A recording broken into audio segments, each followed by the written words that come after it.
It's been a busy week for big fights and big purse bids. I've got some news at the top and I've got to stick with it. Nathan Cleverly was in London today to officially announce his WBO light heavyweight title fight against the German champion Jürgen Braehmer at Wembley on April the 2nd. This fight has been talked about, dropped, mentioned, resuscitated, and now it's finally on. I asked Nathan if he was worried it would never take place. Yeah, that was the case really, which was evident in the last fight against Mohammedi, where I got stale. You just seemed to drift off in that fight. Yeah, it's like you were on another planet. Yeah, I lost focus, and it was evident really. You could see it was as if I didn't want to be in the fight. Totally lost concentration. I lost a lot of motivation for training. If the truth be told, I was chasing a world title fight. It wasn't happening for me. But it just shows really that every time you step in the ring, you've got to be 100% prepared. So yeah. It was a little wake-up call for me as well. So now I'm mentally switched on because I know I can't get away with preparing the way I did, losing focus the way I did. So it's all good prep for the future. Now, Braehmer's a decent fighter, but a quality talker. Yeah. That's going to be fairly lively in London when the press conferences start. Yeah, I'm looking forward to that. He's quite. There's not a lot he's not called you already. yeah, that's true. So I know the war of words has started as such. Yeah, he is a top-class fighter, real world-class puncher. But you know, this is a true world title fight now. We're going to see what I'm made of.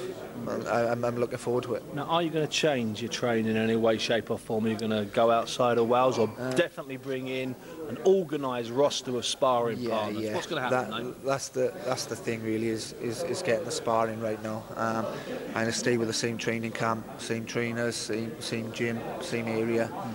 Just step it up on the sparring now. I've already started. So it's just your head's in the right place. That's the difference. Yeah, and mentally focused now, mentally in the right place. So I think it should be all go smooth now. That was Nathan Cleverly talking to me earlier. Now, Braehmer is the bad boy of German boxing, and he's never short of a word or two of derision. Nice. He's known in Germany as prison boxer, a product of the old East German sports system, a brilliant amateur with wins over Karl Froch and Ricky Hatton twice. He said, Cleverly has the big mouth. He said, I go to the prison. He is wrong. I will knock him out. That's what he actually said. This is a real fight, trust me. Nice. April the 2nd. At Wembley. Now, it's no secret that Cleverly's last performance was not great. He drifted away. He won, but it was not vintage. Now, Frank Warren had to leave his ringside seat to have a word. Now, I asked Frank today what he actually said to Cleverly during the fight last December. This is my gently edited version. No, what happened was, it was a change of opponent 2 days before the fight. Totally different style altogether. I know he was really training, really sort of focused on who he was going to fight. Who was going to come to him? Who was going to come to. This guy was very loose. He's not a fight I would pick for anyone because the guy, he's a real good survivor. Yeah. Makes things difficult for you. But that's what happens in boxing.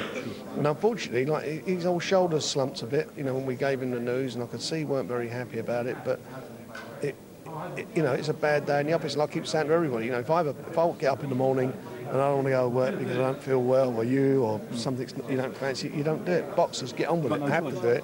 And the good thing is that he won, and it was a good wake-up call for him. That you can't let this happen again. And he needed this Braehmer fight because it's been bubbling, it's been boiling. It looked like it wouldn't happen. This is the fight. Yeah, and he's had marking. I mean, even the last fight, even the original opponent was a bit of a marking time fight for him.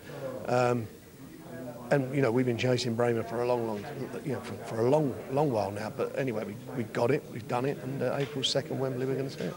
Now with the light heavyweights, Frank, there's a couple of big old names in there. But I mean, I've been saying for a year or so, I'd throw him in with any of them.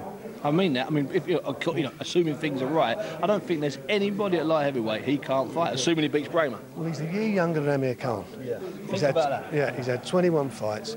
This is a tough fight. Braehmer's. Of his 36 wins, he's knocked out 29. He can bang, and he's got a big heart. He comes to fight. He comes through this, then you're looking at a division which is quite lively at the moment. You've got the likes of Tavares Cloud, you've got Bernard Hopkins in there, you've got Lucien Butte, and you've got Jean Pascal. So there's some good fights there for him, and he has an opportunity to make a name for himself. So fingers crossed he comes through, and then we can look at some of those. That was Frank Warren there on Nathan Cleverly. Now,